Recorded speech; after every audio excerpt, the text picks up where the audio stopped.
네, 안녕하세요. 반갑습니다. 삼소사계 여름에 이렇게 반가운 걸음 해주신 여러분들 감사합니다. 저는 조은하입니다.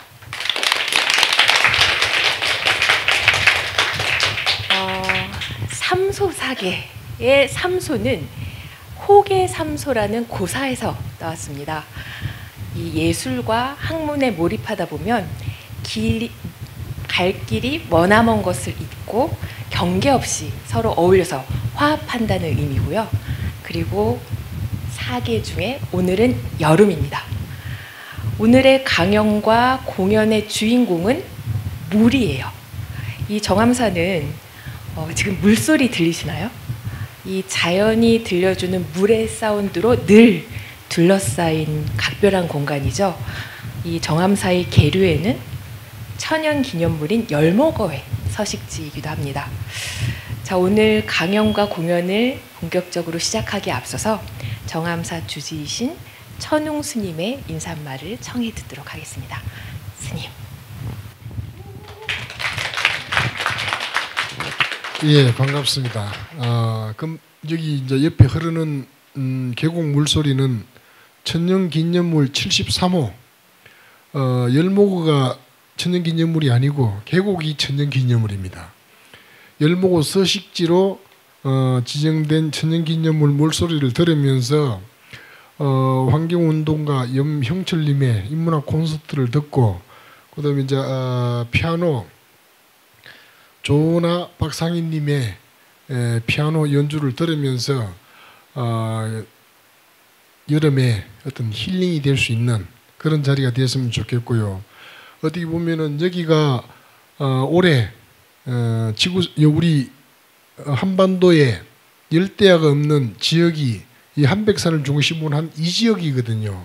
이 때문에 오늘 이 시원한 곳에서 인문학 콘서트와 함께 힐링할 수 있는 좋은 시간 되시기를 바라겠습니다. 감사합니다.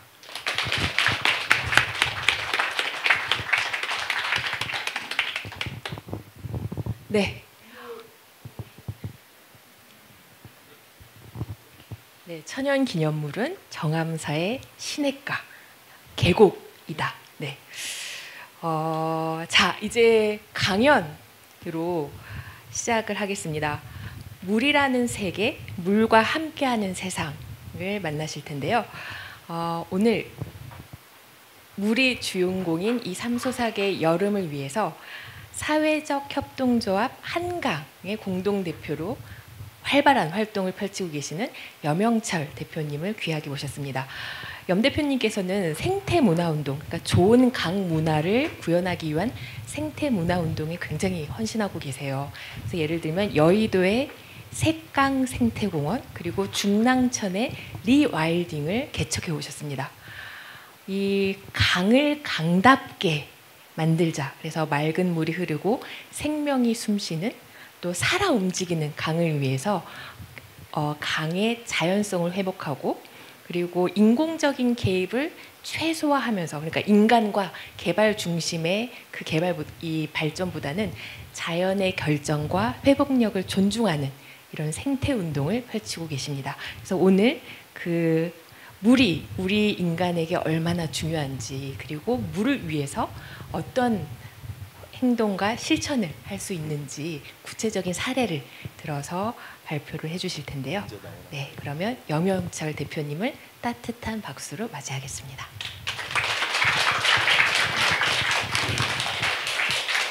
안녕하십니까. 제가 어쩌다가 이렇게 영광스러운 자리를 나오게 됐습니다. 감격스럽습니다. 제가 오늘 말씀 올리고자 하는 내용은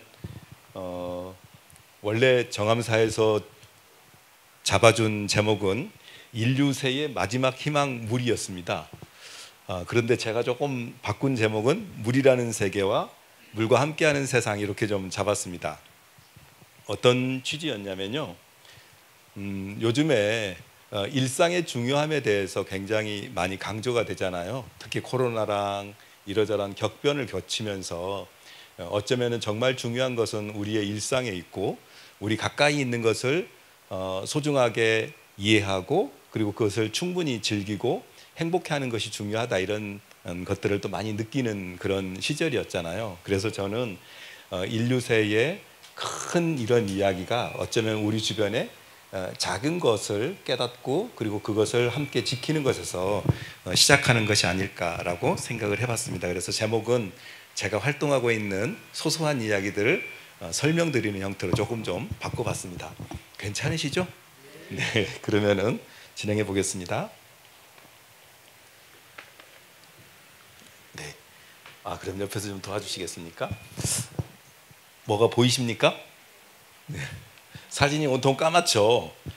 여기서 잘못된 사진을 제가 올린 건 아니고요. 한 번 더 눌러볼까요? 이 사진과 관련해서 혹시 알고 계신 분 있어요? 이 사진은 뭐냐면은 한 번 더 눌러주세요.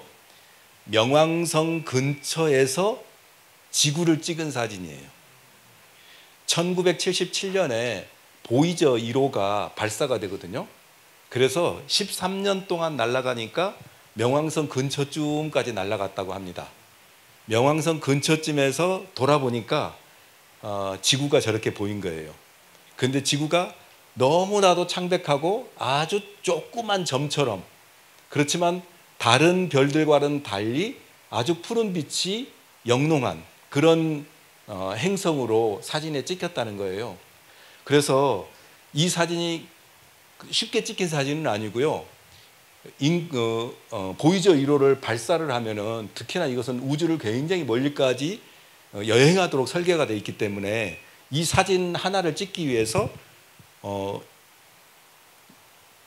방향을 바꿔서, 보이저 1호가 방향을 바꿔서 많은 전력을 사용해 가지고 저기를 찍어서, 지구를 찍어서 그것을 전송하게 되는데, 그 먼 거리에서 지구까지 전송하기 위해서는 상당히 많은 에너지가 들어간다는 거예요. 그래서 이 보이저 1호를 발사하는 이 프로젝트의 성패에까지 영향을 미칠 만큼 굉장히 큰 결심이 필요했던 거예요. 근데 이 사진 한 장을 남기기 위해서 돌아서서 찍었습니다. 그런데 이 사진이 어떤 의미가 있을까요? 이 사진은 지구가 얼마나 특별한가를 보여주는 그런 사진입니다. 그래서 이 사진을 찍자고 제안했던 칼 세이건이라는 분이 페일 블루 다치라는 책에서 이제 쭉 쓰고 있는데, 거기에서 이런 글이 나옵니다. 특별해 보이지 않는, 하지만 우리에게는 다른, 여기 있다, 여기가 우리의 고향이다, 이곳이 우리다, 우리가 사랑하는 모든 이들, 우리가 알고 있는 모든 사람들, 당신이 들어봤을 모든 사람들, 예전에 있었던 모든 사람들이 이곳에서 삶을 누렸다라는 이런 설명을 한 사진입니다. 제가 이 사진을 가져온 것은 이런 의미인 거예요. 생각하기에 따라서 지구가 비슷한 곳이 이 넓은 우주에 있을 만하지 않을까라고 생각하잖아요. 그런데 지금까지 찾기로는 지구와 비슷한 행성을 아직까지는 인간들이 못 찾아낸 거예요. 그 특징이라는 게 뭐냐면은 지구에는 물이 있다라는 것이에요. 그 물이 있는 것은 바로 우리가 보면은 생명이 있는지 없는지를 판단하는 기준으로 천문학자들이랑 생각하잖아요. 그러면 이 물이라는 존재가 그냥 있을 법도 하잖아요. 이 넓은 우주에 많을 것 같기도 하잖아요. 근데 지금까지 찾은 행성 중에서는 지구밖에 없어요. 왜 지구밖에 없을까? 이런 생각을 한번 해보면은 우리 곁에 있는 물이 어떤 존재일까라는 것을 생각해 볼 수 있는 거죠. 한번 넘어가 보겠습니다. 어쨌든 지금 과학자들이 지금까지 찾은 것으로는 물이 있는 행성이 없다라는 것이고, 물이 있는 것이 지구에서 어떤 의미인지도 한번 또 우리가 생각해 보게요. 만약에 지구에 물이 없으면은 어떻게 됐을까요? 대기도 굉장히 중요하지만 대기까지만 있고 물이 없다. 어떻게 될까요? 네. 조금 있다가 생명체와 관련해서도 얘기할 텐데, 지구를 하나의 생명이라고 하더라도 만약에 물이 없으면은 적도는 엄청나게 덥고, 그 다음에 극지방은 엄청나게 춥게 됩니다. 그러니까 물이 순환함으로 인해서, 그러니까 뜨거운 공기를 받으면, 햇빛을 받으면 증발하죠.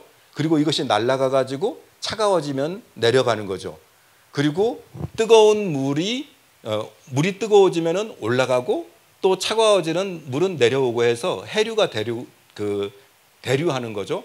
그래서 만약 이것이 존재하지 않으면은 물이 존재하지 않으면은 우리는 뭐 화성처럼 북극 지역은 영하 200도가 되고, 그리고 또 금성처럼 적도 지역은 플러스 100도가 되는 이런 극단적인 상황이 되는데, 이것을 완화해 주는 것이 물이 열을 받아가지고 극지방으로 올라가고 극지방의 찬 기운을 받아가지고 바닷속으로 이렇게 흘러서 순환하기 때문에 이런 것이 가능합니다.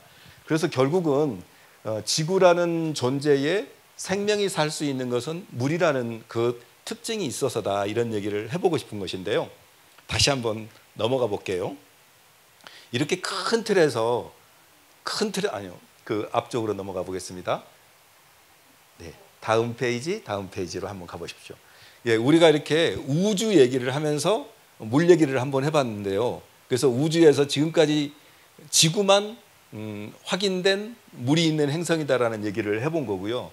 두 번째로는 물이 있는 게 왜 이렇게 특별할까라는 것이죠. 만약 물이 아니라 물 대신에 다른 분자가 물과 같은 성격 내지는 역할을 할 수 있지 않을까, 이런 생각을 한번 우리가 해볼 수 있는 거죠. 물은 우리가 배웠듯이 H2O로 이루어져 있어요. 2개의 수소와 1개의 산소로 이루어져 있죠. 근데 절묘하게도 이게 한쪽에 수소가 있고 산소가 있고 다른 쪽에 수소가 있는 형태가 아니라 묘하게도 108도의 각을 두고 이렇게 수소가 2개가 한쪽으로 치우쳐져 있습니다. 그러다 보니까 한쪽에가 양자, 한쪽에가 양극, 한쪽에가 음극을 떼는 이런 특별한 성격을 갖고 있어요. 그래서 물은 그냥 다른 물질들하고 쉽게 결합을 하고 다른 물질들을 쉽게 녹이는 그런 특별한 성격이 있습니다. 우리가 물이 아니라면 피의 역할을 할 수 있는 그런 물질이 없어요. 그러니까 피가 굉장히 중요한 것은 산소도 흡수하죠. 그리고 영양물질도 흡수하죠. 그래서 세포에다가 산소를 공급하기도 하고 영양물질들 공급하기도 하는 것이죠. 그런데 만약 이게 없다면은 다세포 생물이 지구상에는 존재하기가 어렵다라는 거예요. 물이 없으면은 복합적인 고차적인 이런 생물체가 발생할 수가 없다라는 거죠. 그것만이 아니라 물이 갖고 있는 또 다른 측면은 물은 온도 변화에 상대적으로 둔감하다는 거예요. 그래서 물이 많이 들어 있으면은 온도가 쉽게 올라가지 않고 쉽게 떨어지지 않고, 그래서 생물들이 자신의 체온을 유지하기 위해서 상당히 많은 부분들의 물을 갖게 되는 거죠. 그래서 우리 신체의 70% 또는 80%가 물로 이루어질 수밖에 없는 것은 이런 물의 특징 때문에 그렇습니다. 네, 그렇습니다. 그래서 제 생각에는 불교의 깊은 도와 연결한 그런 것까지 제가 검토했으면 좋았을 텐데, 좀 더 과학적으로 한번 설명해 본다면 물이라는 이런 특징이 물이 그 작은 분자 차원에서 그리고 큰 대류와 순환의 차원에서 갖고 있는 그 성격 때문에 생명체를 유지시키고 그리고 또 이 지구 자체를 유지시키는 그런 것이다라는 말씀을 드려보고 싶었던 것이에요. 그리고 한번 더 넘어가 보겠습니다. 물의 일반적인 특징이 이래요. 그 다음에 그러면은 한국의 물의 특징은 어떨까라는 거예요. 우리나라에 물이 있고 외국의 나라에 물이 있을 텐데 그 물이 운행하는 방법이 원칙이 좀 다릅니다. 한번 생각해 보십시오. 한국의 강을 한번 보겠습니다. 한 페이지만 넘겨볼까요? 제가 4개의 사진을 갖고 왔습니다. 하나의 사진은 하나의 맨 위에 있는 사진은 파리의 세느강이고요. 오른쪽은 한강입니다. 그리고 좌측 밑에 있는 것은 런던의 템즈강이고, 그리고 우측 아래에 있는 것은 중랑천입니다. 이 강 중에서 어느 강이 제일 클까요? 우리나라 강의 특징을 한번 알아보겠습니다. 어느 강이 제일 클까요? 한강이 제일 크죠. 근데 이렇게 당연한 거면 뭔가 질문이 좀 어색할 것 같으죠. 뭔가 함정이 있을 것 같지 않습니까? 한 페이지만 넘겨보겠습니다. 뭐냐면은 우리나라 한강은 길이가 480km 정도쯤 됩니다. 정암사는 그 중에서 가장 꼭대기쯤에 위치해 있죠. 근데 480km쯤 되는데 프랑스의 세느강은 776km입니다. 길이가. 어느 강이 더 길까요? 길이를 기준으로 하면 세느강이 더 길죠. 그리고 두 번째로는 강은 유역 면적이라는 게 굉장히 중요합니다. 비가 오면은 물이 흘러 들어가 오는 면적이에요. 근데 우리 한강은 남한 면적의 4분의 1이 좀 넘어서 26,000 제곱킬로미터예요. 근데 세느강은 78,000 제곱킬로미터나 이릅니다. 어느 강이 큽니까? 세느강이 크죠. 근데 넓이는 우리나라 강이 넓어요. 왜 그럴까요? 우리나라 강의 특징은 이것에 있습니다. 맨 마지막에 있는 것이 유량 변동 계수라는 건데요. 유량 변동 계수는 뭐냐면은 가장 가물었을 때 강을 흐르는 물의 양, 그리고 가장 홍수가 많이 났을 때 강에 흐르는 유량을 비교를 하는 거예요. 몇 배 차이가 있나. 그래서 세느강이 34배고 템즈강이 8배인데 우리 한강이 몇 배쯤일까요? 무려 390배가 나는 거예요. 그러니까 세느강은 비교적 강물의 그 변동이 없는 반면에 우리나라는 어마어마하게 강물의 변동이 많습니다. 이렇게 된 이유는 뭘까요? 하나 더 눌러주시겠어요? 기후입니다. 우리나라 기후가 우리나라 강이 되는 거예요. 여름철에 집중적인 호우가 오고 근래도 큰 홍수가 났었잖아요. 이렇게 큰 홍수를 담아서 흘려보내기 위해서 강이 엄청나게 큽니다. 엄청나게 넓게 생긴 거죠. 두 번째로는요, 우리나라의 지형입니다. 우리나라 지형은 경사가 크죠. 그러니까 비가 오면은 금방 계곡으로 흘러 들어옵니다. 그리고 다시 흘러서 큰 강으로 흘러나가게 되는 거죠.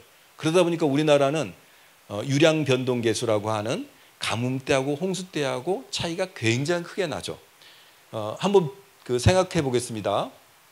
우리 정암사의 골짜기가 열목호의 서식지로서의 보호지역입니다. 그렇죠? 그렇다면은 천연기념물입니다. 그렇다면은 이 정암사의 이 골짜기는 비가 안 왔을 경우에는 얼마나 흐를까요? 스님 어떨까요? 여기 1년 내내 계속 물이 잘 흐르나요? 끊기는 계절은 없나요? 없습니까? 대단한. 왜 안 끊길까? 이것도 한번 좀 이따 생각해 보겠습니다.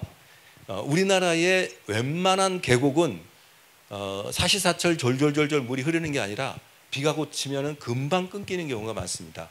우리 한강의 가장 상류로 올라가면 발원지가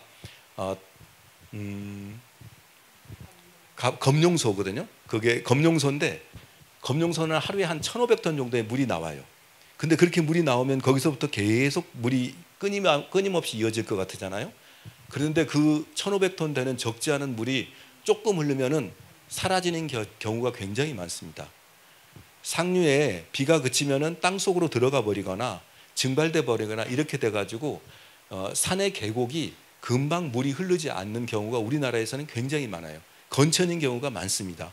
웬만큼 지나와서야 이제 물이 졸졸졸졸 끊임없이 흘러내려가죠. 그런데 그런 검룡소 밑에 그 계곡조차도 물이 완전히 마르는 게 아니라 중간중간에는 또 웅덩이가 생깁니다. 왜 웅덩이가 생길까요? 웅덩이가 생긴 것은 옆에 산이 높아서 그렇습니다. 산이 높으면은 그 산의 형상과 비슷하게 지하수위가 만들어집니다.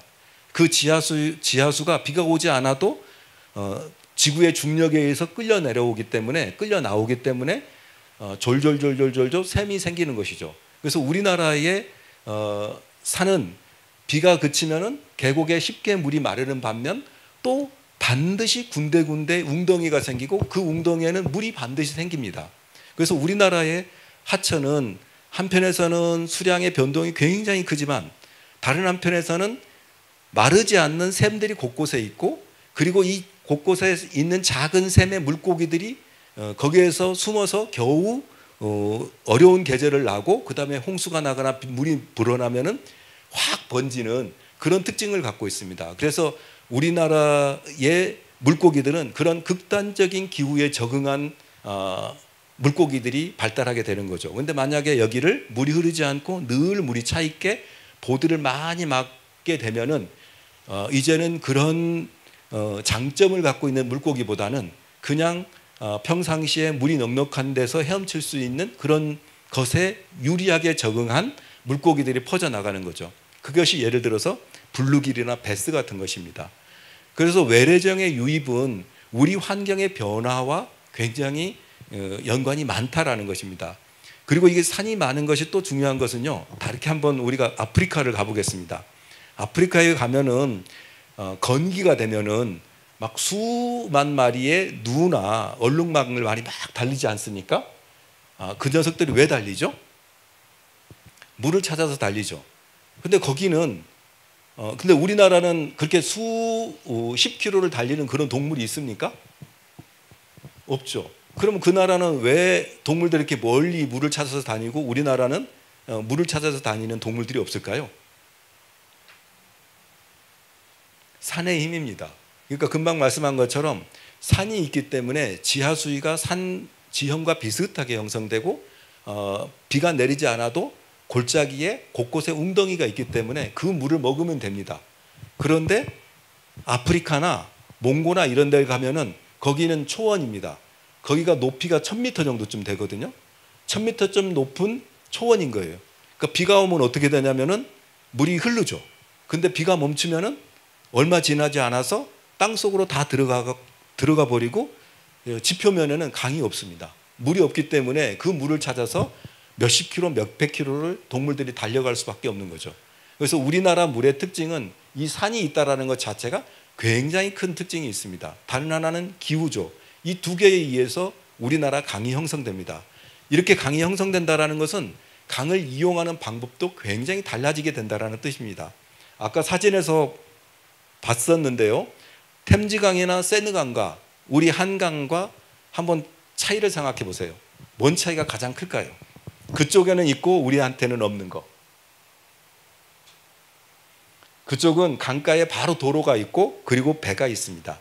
근데 우리나라는 배가 없습니다. 배가 있기가 굉장히 어렵습니다. 왜냐하면요, 강가에서 바로 도로가 있기 때문에 도로에서 짐을 싣고 내리고 하기가 아주 편합니다. 그래서 주운이 발달할 수 있었던 거죠.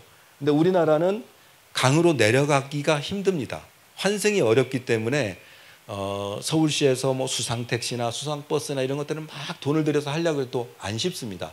그러니까 여의도 전철역이 가장 가까운 여의도역에서 밑으로 내려가려다 보면은 금방 1, 20분이 들어가 버려요. 그래서 대중교통으로서 굉장히 어렵습니다. 그런데 여기에 큰 또 장점이 있습니다. 우리나라의 약점은 물길로서 백길로서 이용하는 데는 어려움이 있지만 장점은 뭐냐면요, 넓은 면적입니다. 서울시의 10.3%가 하천이에요. 서울시로 그냥 예를 들어서 죄송합니다만은 서울시의 산지가 45% 정도 되거든요. 그럼 평지가 55%인데 그 중에 5분의 1이 하천인 거예요. 우리나라의 땅값이 엄청나게 비싸지 않습니까? 엄청나게 집중적으로 개발되지 않습니까? 그런데 공유지인 하천이 서울시 면적의 10.3%나 되는 것이죠. 이용할 수 있는 면적의 5분의 1이 하천인 거예요. 그럼 이 하천을 이렇게 넓은 공유지를 다르게 활용해 볼 수 없을까? 이런 생각을 해볼 수 있는 거죠. 강원도로 오면은 물론 이 면적이 줄어들긴 합니다. 면적이 줄어들긴 하지만 그래도 주요 도시나 수면적이 넓은, 그리고 하다못해 우리 정암사는 좀 덜하겠습니다만은 이 계곡들 같은 경우가 차지하는 면적이 의외로 많고, 그리고 이 계곡의 특징은, 이런 강의 특징은 산에서부터 서해까지를 그대로 연결한다는 것입니다. 육지의 녹지 같은 경우는 도로나 도시에 의해서 단절이 되거든요. 근데 강은 끊길 수가 없습니다. 우리나라 강은. 그래서 산꼭대기에서부터 백두대간에서부터 서해까지 연결이 되는 거죠. 그리고 이 지나가는 과정에서 모든 마을을, 그 강이 없는, 천이 없는 마을은 있을 수가 없는 거죠. 큰 비가 오면은 흘러나가야 되기 때문에.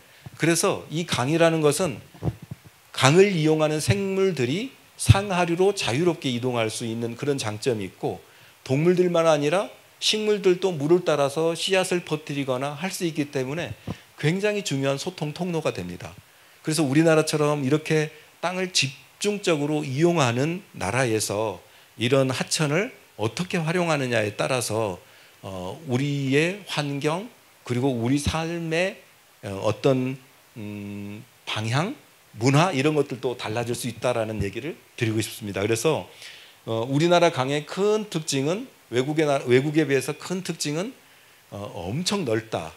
그리고 모든 마을에 다 강이 있기 때문에 이 강을 어떻게 활용할 건가에 따라서 우리의 삶에 영향을 크게 받을 수 있다라는 얘기를 해보겠습니다. 넘어가겠습니다.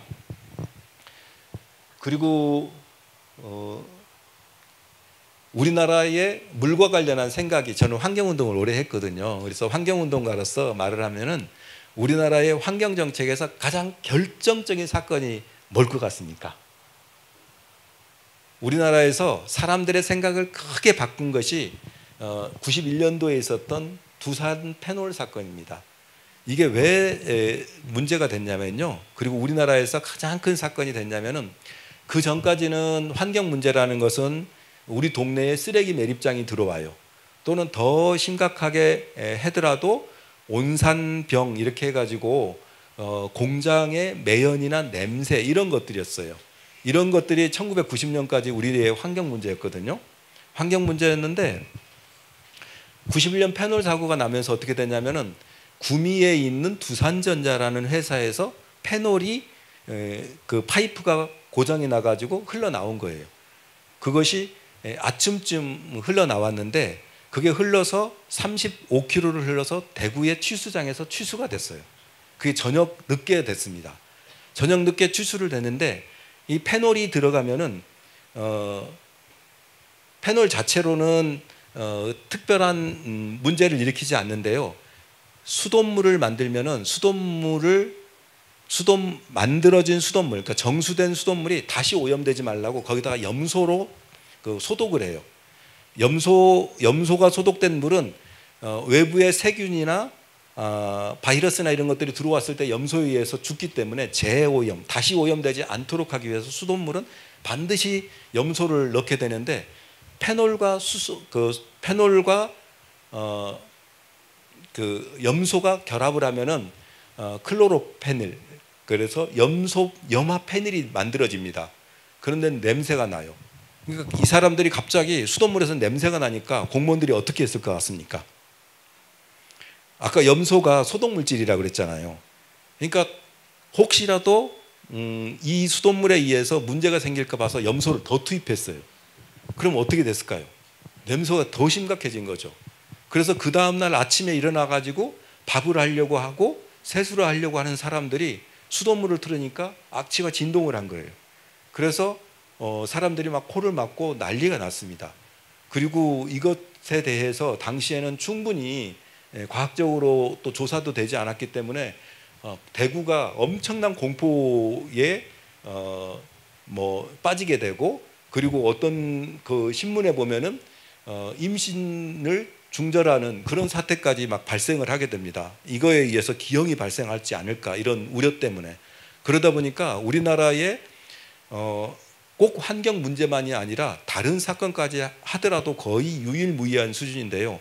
공무원이 8명이 해직이 되고, 그리고 두산전자에서 6명이 구속이 되는 이런 엄청난 사고를, 전무후무한 사고를 가져왔어요. 여기에서 갖게 된 게 뭐냐면은 환경 문제가 그 전까지는 개인적인 피해라고 생각했는데 처음으로 굉장히 복잡한 과정을 거쳐서, 그리고 상당히 멀리까지, 그리고 압도적인 다수들이 동시에 피해를 볼 수 있는 문제가 환경 문제라는 생각을 하게 된 거예요. 그래서 그 전까지는 환경 문제는 그냥 일부 사회의 개인들의 문제였다가 이때를 거치면서 환경 문제가 우리 사회 전체에 심각한 문제가 될 수 있구나. 특히 물과 관련한 문제를 잘못 다뤘다가는 우리 사회가 난리가 나겠구나, 이런 생각을 했던 거예요. 그래서 이 사건을 거치면서 우리나라의 물환경법, 대기환경법, 폐기물관리법, 이런 소음진동법, 이런 4개의 법률을 비롯해서 많은 것들이 갖춰집니다. 이것이 우리나라의 물정책 또는 환경정책에서 큰 변화를 갖고 오는 사건이었습니다. 환경이라는 것은 그 말 자체로는 주체 내지는 중심의 주변이라는 거잖아요. 주체를 둘러싼 주변이라는 뜻인 건데, 또 달리 생각해 보면은 우리의 세포는 매일매일 바뀌잖아요. 그래서 피부 세포 같은 경우는 2주쯤 되면 완전히 새로운 세포로 구성이 되고, 뼈 같은 경우조차도 6개월 내지는 1년이면 몽땅 바뀌는 겁니다. 그래서 환경이라는 것은 내가 아닌 남이 환경이지만 실제로 6개월 후, 1년 후가 되면은 완전히 남이었던 거에 의해서 바뀌는 거죠. 근데 그 중에서도 물은 일주일만 먹지 않아도 잘못될 만큼 굉장히 결정적인 물질인 것이잖아요. 그래서 환경 문제에 있어서 물은 가장 중요한 부분으로 지금까지 관리되어 왔고, 그리고 물 정책이 그런 식으로 발전해 왔습니다. 그래서 첫 번째가 이런 것이고요. 두 번째는 한번 말씀을 드리면은, 우리나라에서 아마 환경 문제까지는 아니지만 물 정책과 관련해서 두 번째로 굉장히 문제가 됐던 것은 동강댐입니다. 동강댐은 95년 정도부터 크게 이슈화가 돼서 2000년 6월 5일 환경의 날 때 김대중 대통령께서 백지화를 선언했는데, 이게 왜 의미가 있냐면요, 아까 91년도에 두산 패널 사건은 사람의 안전에 대한 문제였어요. 근데 동강댐은 처음으로 사람이 아닌 비인간 존재를 고민했던 그런 사안이었어요. 그래서 우리가 일찍이 그런 적이 없었는데 동강의 할미꽃을 위해서, 그리고 동강의 백룡 동굴을 위해서, 동강의 비오리를 위해서 국가 정책을 폐기한 최초의 사례였습니다. 댐 계획이라는 것은 수립하는 절차가 굉장히 복잡하고, 그리고 동강댐이 발표된 시점 정도쯤이면 이 건설 직전까지 왔기 때문에 토지를 보상하는 단계이기 때문에 거의 계획의 마지막이었거든요. 그런데 우리 인간이 아마 5000년 역사상 국가 정책이 처음으로 사람이 아닌 비오리를 위해서, 할미꽃을 위해서 중단한 거예요. 그래서 미래 세대를 위해서 이곳의 경관을 보호하자, 이곳의 생물 종들을 유지하자라는 결정으로 처음으로 이루어진 이런 것이었어요. 그래서 우리가 생각해 볼 것은, 그 전에는 이제 환경 문제가 사람의 문제였다면은 사람이 아닌 존재들에까지 고민하게 되는 그런 문제였다라는 것이고, 그것이 우연하게도 또 강과 물과 관련한 그런 것이었다라는 겁니다. 이 과정을 통해서 우리가 점차 사람의 감성이 더 풍부해지고, 그리고 아마 더 넓어지는 거 아닌가 이런 생각을 해봅니다. 네, 한번 넘어가 볼까요? 네, 지금 몇 시쯤 됐을까요? 네, 그러면 제가 저기 주어진 시간이 한 20여 분 정도 되는 것 같습니다. 그래서 마무리를 해보겠습니다. 저는 이제 오늘 이렇게 물과 관련한 사건이나 물과 관련한 이런저런 소재를 얘기했는데, 마지막으로는 우리 인류세에 마지막 희망이 될 수 있도록 한 두 가지 정도쯤에서 제안을 해보고 싶습니다. 물과 관련해서. 하나는 물 또는 물이 존재하는 강을 가꾸는 일에 대한 것이고요. 다른 하나는 이런 강을 즐기는 것과 관련한 것입니다. 첫 번째로 지금 세계적으로 많은 자연 관리 내지는 강 관리에 있어서 기법으로 관심을 받고 있는 것은 자연 기반 해법이라고 합니다. 네이처 베이스드 솔루션이라고 하는데요. 이 자연 기반 해법이라는 것은 말 자체는 근래에 이제 막 세계적으로 쓰고 있지만, 사실은 우리의 전통적으로 자연을 존중하고 자연의 선택을 따르고, 또는 자연으로부터 영감을 받아서 자연을 모방하는 이런 정책들인 거예요. 그래서 예를 들어서 한번 생각해 보겠습니다. 3년 전에 유럽에서 큰 홍수가 났습니다. 200년 만에 대홍수라고 했어요. 그래서 그때 독일에서만 20명 정도쯤이 사망을 했고, 그 하류인 네덜란드에서도 열 몇 명 정도쯤이 사망하는 큰 사고가 났어요. 그래서 막 상당한 도시가 막 물에 잠기는 이런 사고까지 났거든요. 근데 그때 일주일 동안 내렸던 비가 200mm 정도쯤입니다. 근데 요즘에 우리 근래 한번 들어보셨어요? 우리나라는 1시간에 148mm가 막 내리고 그랬죠. 그러니까 그 유럽의 강우 강도와 우리나라의 강우 강도는 완전히 달라요. 수백 배 우리가 더 험해요. 그렇기 때문에 유럽의 강과 우리나라의 강은 완전히 다른 것이죠. 근데 그들은 우리보다 몇백 년 앞서서 제방을 쌓고 강을 관리해 왔단 말이에요. 근데 그런 사고를 거치면서 어떤 생각을 했을까요? 제방을 더 높이는 것이 좋겠다? 이렇게 생각을 했을까요? 근데 지금 기후변화 때문에 더 높였는데 자기들이 일찍이 경험해 보지 못했던 더 큰 비가 와. 그럼 어떻게 되겠습니까? 더 피해가 커지는 거죠. 그럼 이 부분에 대해서 어떻게 하는 것이 현명할까? 그들은 어떻게 생각했냐면은 강을 따라서 쫙 제방을 쌓는 방법이 아니라 사람이 사는 면적을 좁히는 거예요. 그래서 보호하는 면적을 줄이는 것이죠. 그리고 일부는 제방을 철거해서 홍수가 나면 차라리 그곳을 잠기게 하는 겁니다. 그래서 그곳은 사람이 살지 않고 농사를 짓는 거죠. 예를 들어서. 또는 제방을 하나 두고 그 다음으로 한참 물러서 하나의 제방을 더 쌓는 거예요. 그래서 제방과 제방을 저수시키는 거죠.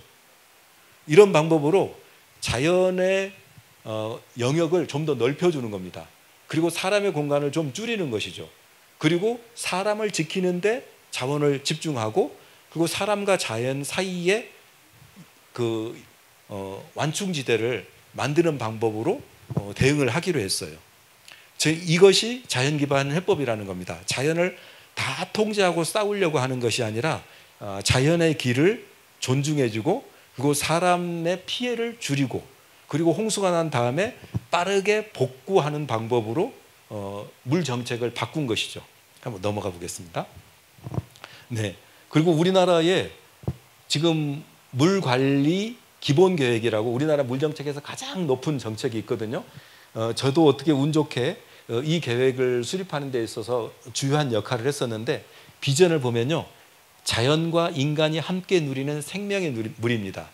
근데 우리나라에 물 관련한 계획이 지금까지 반세기 동안 굉장히 많았는데, 그 중에서 자연이 인간보다 먼저 나온 최초의 계획입니다. 그 전에까지는 풍부하고 안전한 물, 더 쓰기 좋고 시민들이 행복한 물, 이런 것들이 우리나라 물정책의 방향이었거든요. 근데 처음으로 자연이 인간보다 앞에 나왔어요. 그러면 인간보다 자연이 더 중요하다는 뜻일까요? 사람들은 별로 신경 안 쓴다는 뜻일까요? 그게 아니라 자연의 질서와 자연의 순환이 원만해지면 사람들에게 주는 혜택이 더 많아진다는 거예요. 우리는 강의 상류로 올라가면 올라갈수록 물이 깨끗할 것 같지 않습니까? 그런 곳이 있습니다. 근데 많은 경우는 그렇지가 않아요. 상류로 올라가면 고냉지 채소라든지, 그리고 계곡 곳곳에 숨어있는 축사에 의해서 물이 더럽습니다. 도리어 물이 흐르다 보면 물이 더 깨끗해져요. 그래서 우리 한강 같은 경우도 저 임계나 이런 데보다도 더 동강을 지나서 오는 그런 지점이 영월 정도쯤 오면 물이 더 깨끗해요. 평균적으로, 연평균으로 따지면. 그래서 물이 흐르면서 깨끗해지는 것이죠. 그런 것처럼 자연의 정화 능력, 그리고 경관이 아름다우면 그곳으로부터 휴식을 하고, 그리고 또 그곳이 갖고 오는 이러저런 생산이나 문화나 이런 측면에서의 서비스가 있는 거예요. 이걸 생태계 서비스라고 하거든요. 이 생태계 서비스가 굉장히 큽니다. 왜 숲과 관련해서는 400 몇십 조의 혜택을 연간 가져온다, 이런 계산이 있잖아요. 그래서 우리는 단순히 홍수만 통제하고 수돗물만 공급하는 강이 아니라 아름다운 강, 자연이 살아있는 강, 이런 것들 같은 경우가 앞으로의 방향이라는 겁니다. 넘어가 보겠습니다. 네, 더 넘어갈게요. 이런 걸 저희가 여의도 색강 생태공원에서 했어요. 한 7년 정도를 해봤는데요. 우리가 하는 기술이라는 것이 엄청 높은 첨단 기술이 아니라 그냥 해보는 겁니다. 넘어갈게요. 우리가 가서 한 것은 첫 번째로는 강을 매년 준설했는데 준설을 하지 말자고 했어요. 그분들은, 행정에서 하시는 분들은 저곳이 강물이 더럽다라고 생각했는데, 자세히 보니까 서해의 조수에 따라서 물이 들어왔다 나갔다 해가지고 한강물이랑 똑같은 거예요. 강제로 흡입과 배수가 이루어지고 있어서. 그래서 정확하게 알면은 정확한 대책이 필요한 거죠. 가능할 수 있는 거죠. 그래서 준설을 안 했더니 자연성이 높아졌어요.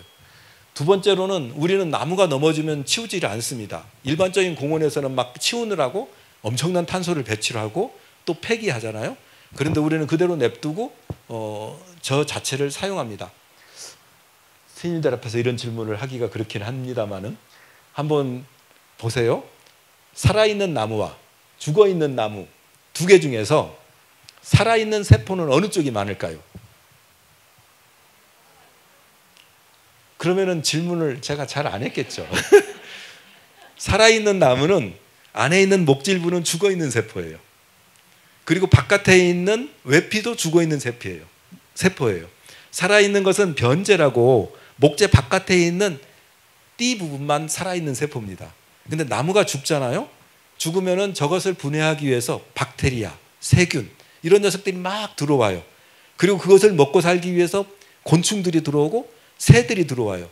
그래서 죽은 나무가 살아있는 세포 수와 양이 압도적으로 많아요. 그러면 우리는 어느 것이 살아있는 존재라고 할 것인가 혼란이 생기게 되는 거죠. 그러니까 저것은 생명들에게, 작은 생명들에게 거대한 집인 거죠. 근데 우리가 저것을 인간의 판단에 의해 가지고 치워버리는 것은 굉장히 폭력적인 것일 수도 있고 낭비적인 것일 수도 있는 거죠. 그래서 저희는 저건 자연이 사람들에게 위험한 것만 아니라면 그대로 두자라는 것이 자연 기반 해법입니다. 저런 형태로 공원을 가꿨어요. 했더니 금방 멸종위기적인 수달이 돌아왔어요. 불과 처음에는 막 저희가 수달을 꼬시려고 물고기도 막 냅두고 그랬거든요. 그랬는데 환경이 점차 좋아지니까 불과 3년 만에 수달이 돌아오더라고요. 그러니까 자연의 회복력, 특히 하천은 굉장히 빠릅니다. 참고로요, 포유류들은 새끼를 몇 마리 낳잖아요. 그리고 조류는 한 알을 보통 뭐 2개 낳는 비둘기도 있지만 10개 정도 낳거든요. 그러면은 잉어나 붕어는 몇 개 낳을 것 같습니까? 보통 10,000개에서 10만 개 정도 납니다. 그럼 그 중에서 나중에 커서 다시 알을 낳는데 성공하는 잉어는 몇 마리쯤 될 것 같습니까? 한 마리입니다. 그러니까 한 번 10만 개를 낳는데 이 녀석이 한 보통 5년 낳거든요. 근데 그 중에서 한 개입니다. 안 그러면은 빠르게 폭증하겠죠, 숫자가. 근데 그 하나를 낳기 위해서 얼마나 고생을 하냐면요, 얘들이 산란을 하려면은 가장 얕은 데까지 올라와서 풀숲 사이에다가 알을 낳습니다. 그래서 얘들이 알을 낳고 내려갈 때 보면은 비닐이 막 너덜너덜해질 정도로 고생을 하고 내려가거든요. 그렇게 해가지고 한 마리를 살리는 거예요. 근데 그들은 일상적으로 자기들이 지키지 못하기 때문에 많이 그 정도까지 애를 쓰는 건데, 조류는 걔들보다 훨씬 집중적인 케어를 하죠. 인간은 더 엄청나겠죠. 그러니까 전략이 그렇게 이제 다른 것인데요. 여튼 우리가 저런 환경을 만들어 놓으면서 빠르게 회복되더라는 거예요. 그러니까 환경만 좋으면은 물에서는 생명들이 훨씬 빠르게 복원될 수 있다는 얘기를 드리고 싶었던 겁니다. 넘어가겠습니다. 확 넘어가겠습니다. 네, 자연이 저렇게 만들어냅니다. 지금 생태공원이라고 만들었는데 초기에는 정말 사람이 이용하는 무슨 데크 이런 것들밖에 안 만들었거든요. 그리고 나무도 몇 개 심기는 했는데 20년이 지난 지금 남아있는 나무는 다 자연이 심고 키운 나무들입니다. 떨어져서 씨앗이 떨어져서 자란 나무들이에요. 그러니까 사람이 만든 공원의 가치보다는 월등하게 자연이 만든 가치가 큽니다. 저 가치를 외면하지 않고 그거를 따라가는 것이 자연 기반 해법이라는 거죠. 그래서 강을 가꾸는데 우리가 사람이 필요한 만큼만, 꼭 필요한 만큼만 개입하는 방법으로 하자.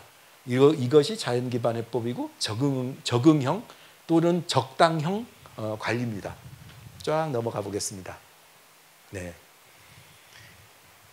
넘어가고요. 여기도 우리 중랑천은 우리나라 하천 중에서 가장 극단적으로 황폐한 인공적인 그런 하천인데, 저곳에서 우리가 생추어리, 피난처를 만드는 작업을 하고 있거든요. 홍수가 나면 저렇게 동물들이 피합니다. 가축들이 피한 사진인데 저게 이제 자연 야생은 아니겠죠. 근데 우리는 만약에 야생의 동물들이 홍수가 나면 어떻게 될까요? 우리나라 강은 오른쪽도 중랑천인데요. 비가 오면 이렇게 됩니다. 동물들이 숨을 데가 없어요. 그럼 어떻게 될까요? 우리 인간에게도 굉장히 가혹한 것이 홍수지만 정말 치명적입니다. 동물들의 수달 이런 녀석들도 포유류이기 때문에 숨을 데가 없이 떠내려가거나 체온을 잃거나해서 죽는 경우가 엄청나게 많습니다. 저럴 때 동물들이 피할 수 있는 공간을 하나라도 만들면은 어떻겠냐라는 거죠. 그래서 저희가 중랑천에서 저걸 만드는 작업을 막 하고 있는데요. 꽤 성공을 했습니다. 그래서 사람이 좀 돕는다면은 자연을 가꿀 수 있는 영역은 굉장히 많다라는 얘기를 하고 싶고요. 쫙 한 20장쯤 넘어가야 되겠습니다. 그 다음에는 강 문화와 관련한 얘기를 하고 싶습니다. 강 문화라는 얘기를 혹시 들어본 적 있습니까? 아니, 앞으로 조금만. 네, 조금 전에 강 문화가 있었습니다. 네, 강 문화라는 말 혹시 들어보신 적 있으세요? 우리는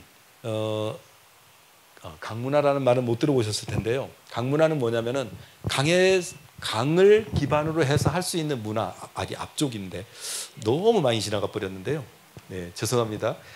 우리나라는 지금 강을 서울의 강이나 뭐 충주의 강이나 하다못해 춘천의 강이나를 다 똑같게 만듭니다.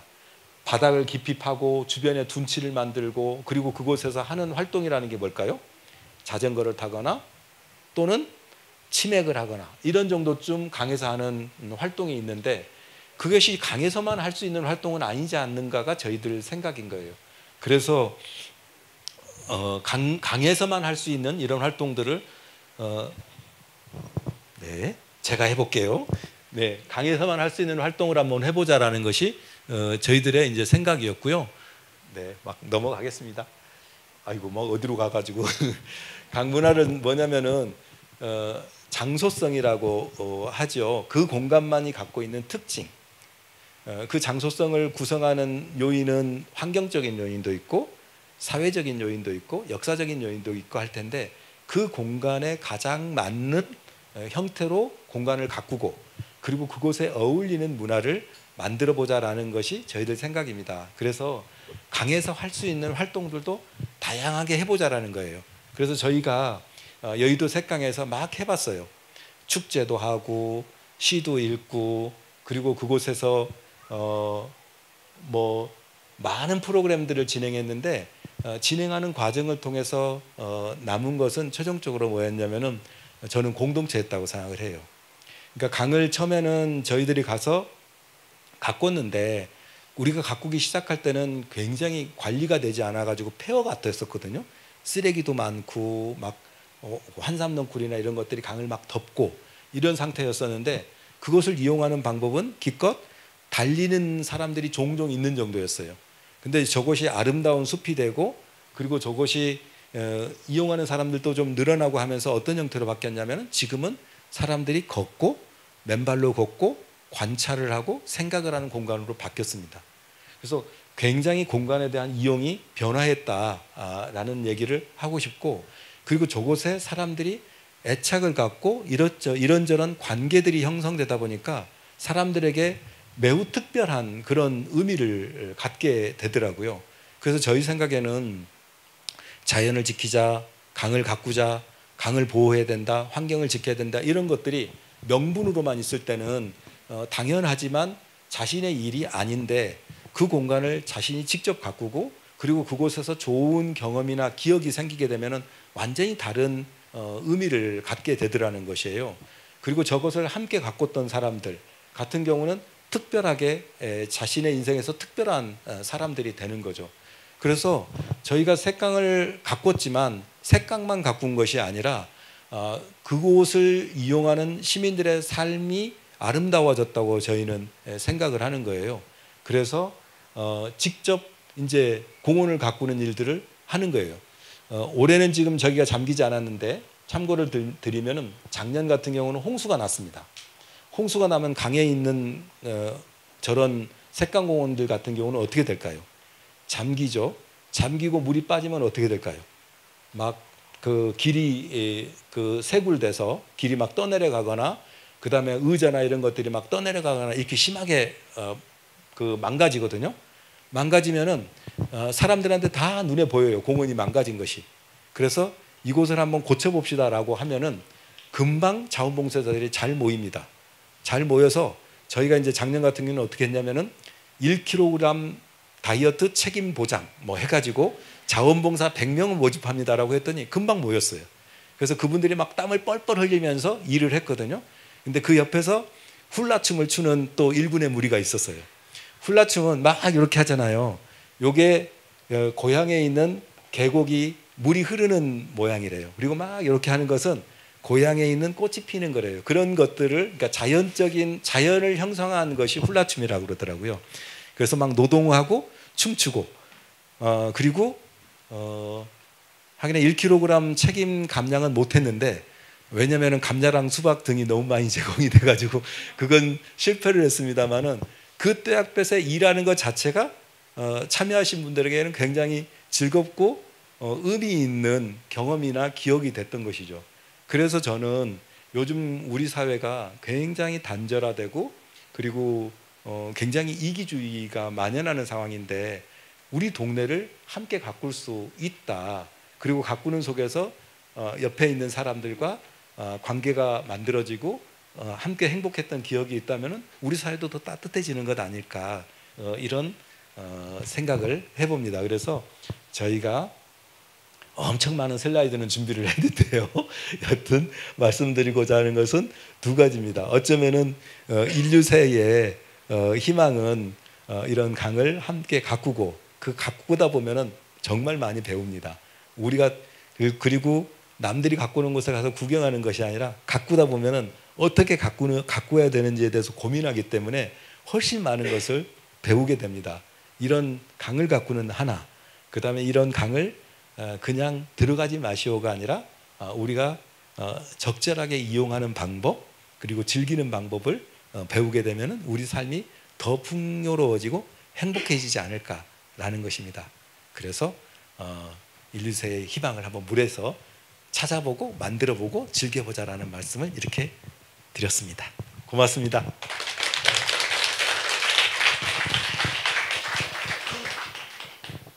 환경운동 여러 분야가 있지만 여명철 대표님은 물을 위해서 헌신해 오셨습니다. 그래서 이 생명이 살아 숨쉬고 살아 움직이는 물의 흐름을 저희가 만날 수 있었는데요. 오늘 말씀을 들으면서 여러분들도 새롭게 일깨운 생각들 떠오르셨을 것 같아요. 아니면 어떤 영감들 그런 것들을 함께 나누는 시간이 됐으면 좋겠는데 저는 굉장히 각별하게 와닿았던 것이 물 정책은 항상 인간이 먼저라고 생각을 했거든요. 그리고 환경 정책도 인간 중심의 개발이라고 생각했었는데 이제 자연을 우선시하고 자연의 회복력, 자연의 결정을 존중하는 정책들이 실현되고 있다는 것들이 굉장히 많은 깨달음을 준 것 같습니다. 네, 어떤 생각이 떠올리셨는지 궁금한데, 네, 어떤 생각이 떠올리셨을까요? 네, 저도 그 똑같은 생각을 해서 똑같은 생각을 말씀을 드리자면 자연과 인간이 사실은 분리된 존재가 아니라 인간도 자연의 일부이기 때문에 저런 정책 방향으로 가는 게 한편으로는 새롭다고 말씀하셨지만 되게 당연하다는 생각이 들었고 되게 이 장소에서 이런 강연을 듣는 게 굉장히 적절하다 그런 생각을 했습니다. 여름을 맞이해서 물의 시원한 물의 속성, 물의 만물을 녹이고 만물을 품고 만물을 융화시키는 그런 것도 일깨워주셨는데 또 염 대표님께 궁금하다든지 물이 이런 속성이 있었나요? 아니면 앞으로 물의 방향성은 어떠할까요? 궁금하신 분이 계실까요? 궁금하실 것 같은데. 그렇게도 질문을 유도할 수 있군요. 네, 궁금한 것도 있기는 있는데 지금 이제 염 대표님이 말씀하시면서 앞에 있는 물을 한 모금 한 모금 마셨을 때 이 물이 이렇게 소중한 물인데 과연 한 30-40년 후에는 이렇게 자유로운 곳에서 물을 마실 수 있을까? 이제 그런 생각도 좀 했고요.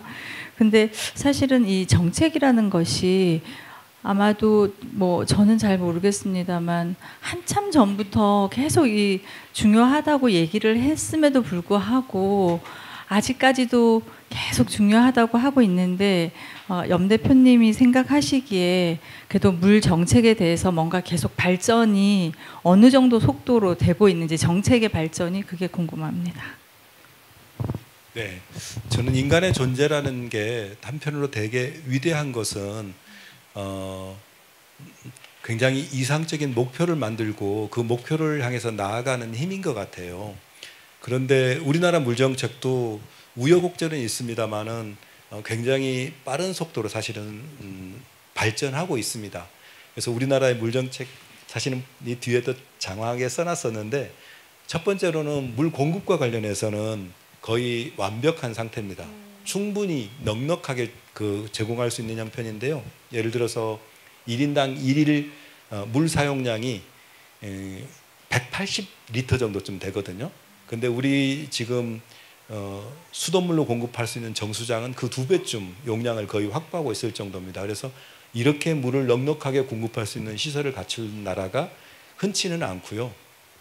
그 좁은 국토에 높은 인구 밀도도 작용을 할 것 같습니다. 두 번째로는 수질도 90년대는 보면은 그 막 등이 굽은 물고기 사진 이런 것들이 많이 나왔었거든요. 근데 지금은 그런 것이 거의 안 나오는 것은 그만큼 인위적으로 오염된 심각한 지역은 사실은 줄어들었습니다. 거의 없습니다. 그래서 우리나라 전국에 수질 때문에 물고기가 살 수 없는 곳 이런 것들은 사실은 없거든요.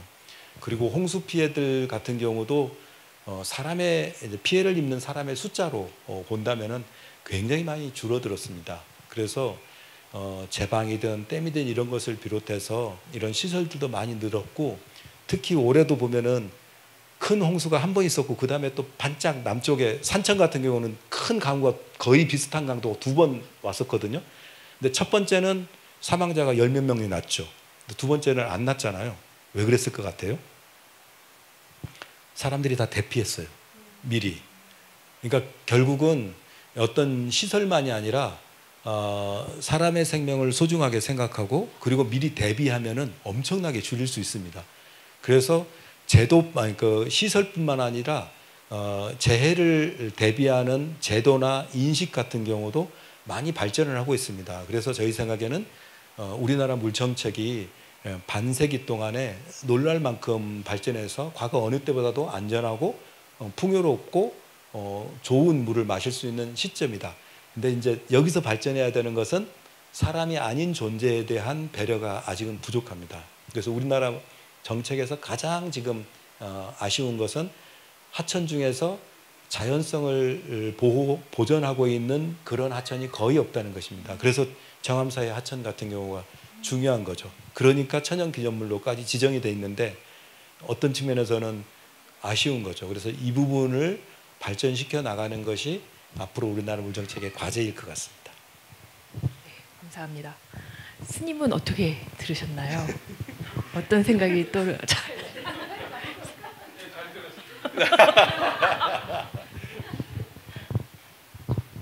안녕하세요. 저는 사북에 살고 있는데요.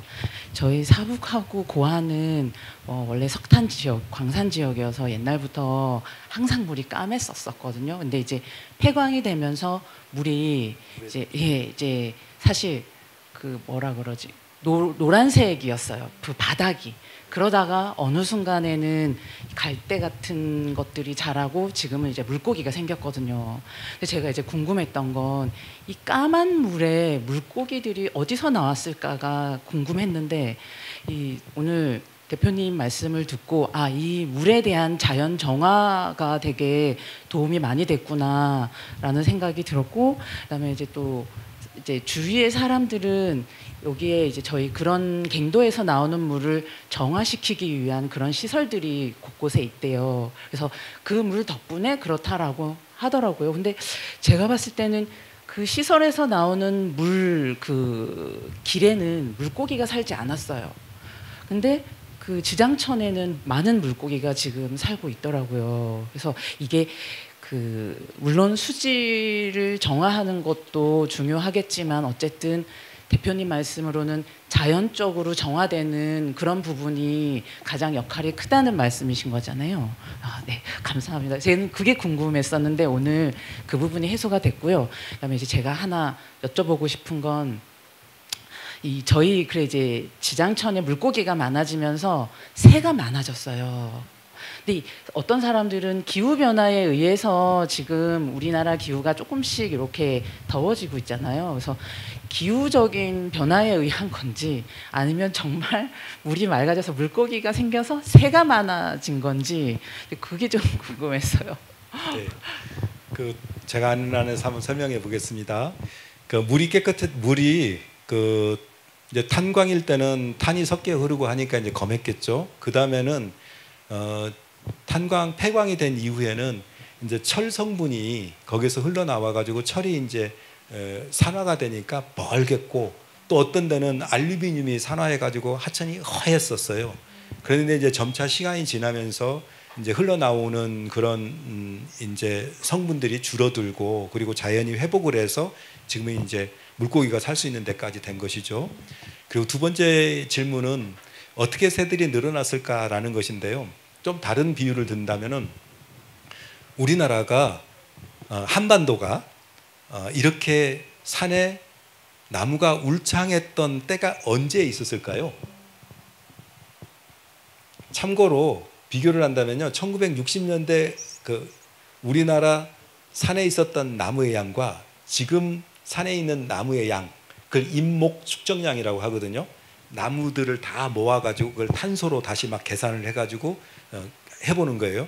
그럼 그때 50년 전에 비하면은 지금 인목 축적량이 130배 정도 늘었습니다.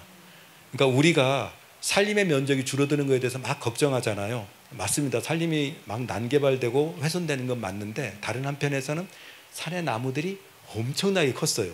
그래서 5,000년 우리 민족의 역사상 산이 이렇게 울창한 경우는 지금일 겁니다. 가장 울창한 경우는. 말씀드리고 싶은 것은 기후온난화의 영향도 있겠지만 사실은 자연이 많이 회복이 된 측면이 있는 겁니다. 그리고 수질 오염이라든지, 그러니까 불과 우리가 30년, 40년 전으로 가면은 다 빨래를 하천에서 하고 그 다음에 물을 하천으로 버리고 했잖아요. 그래서 깨끗한 계곡이 있었겠지만 그렇지 않은 계곡들도 엄청 많았던 거예요.